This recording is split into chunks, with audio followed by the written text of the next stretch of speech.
All of us have heard at some point that we need to exercise our core muscles, but many of us are surprised to learn that there's added benefits besides a flatter tummy and dropping some weight. But ladies, we're going to get to that a little bit later. Our core strength helps us with our posture and our balance. It helps us stand up straighter and walk more confidently through life. And there's nothing more powerful than a confident woman who's standing up straight and tall. Core conditioning is especially important after age 50 when we have a tendency to slouch over our desks, our tables, even the steering wheel during our commute.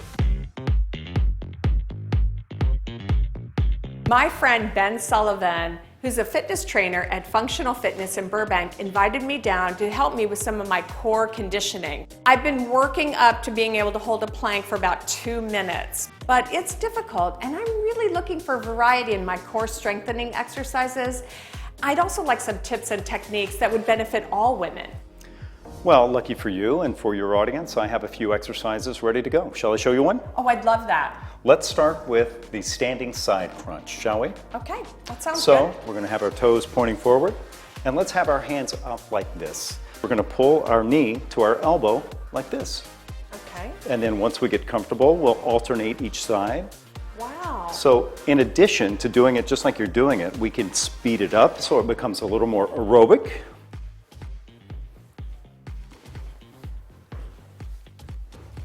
And another great exercise for your core is the very basic squat, right? And we're going to do what I call freestanding squats. So let's have your toes pointing forward. Okay. All right. Right? They can be hip width or shoulder width apart. We're going to have our hands together. I always do this with my clients. I always ask them to put their hands together, keep their face up, keep their eyes out on the horizon. All right. It's very important not to look down, because wherever your eyes look, your body usually follows. So we want to remain stable and upright. All right, so hands together, face up, eyes forward. And I'm going to turn sideways for the camera so that they can see what I'm doing. But all we're doing is we're going to push the booty towards that wall. So here's what it looks like. We're just going down, keeping the eyes up and up. So I'm going to turn back around to the camera so they can see. It's very important to keep the knees traveling over the ankles.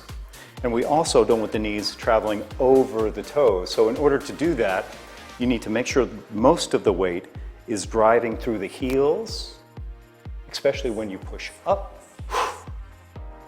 through the heels, and push up, right? You ready to try it with me? I'm going to try.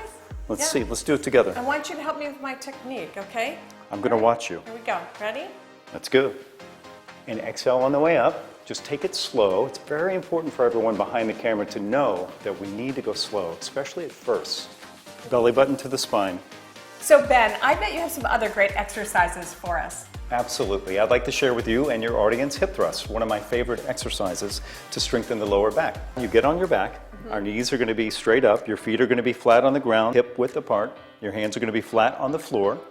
And we're going to take a breath. We're going to thrust your hips to the ceiling as high as comfortable. The spine's going to be in a perfect line from hips to shoulder. We're going to hold for 3 seconds, 1, 2, 3, and then we're going to release to starting position, and we're going to do 15 reps. Wow, I bet this is great for the lower back. This exercise is great for anyone with a lower back injury or to help prevent lower back pain in the future.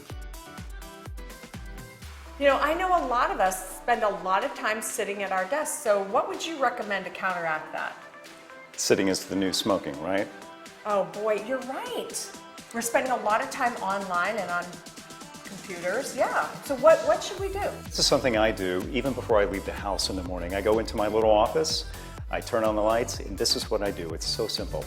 It's called marching in place. So all we do is we bring the knees up past the hips like this, and we're truly just marching in place. Oh my God, so I can get my steps too? It's a twofer? That's right. So just keep your eyes forward, keep breathing, exhale on the way up, and get into a rhythm. You can make it fast like this. You can make it slow as long as you're bringing the knees really high, past the hips. That way you can engage the abdominal muscles. You feel the heart rate increasing? Oh yeah.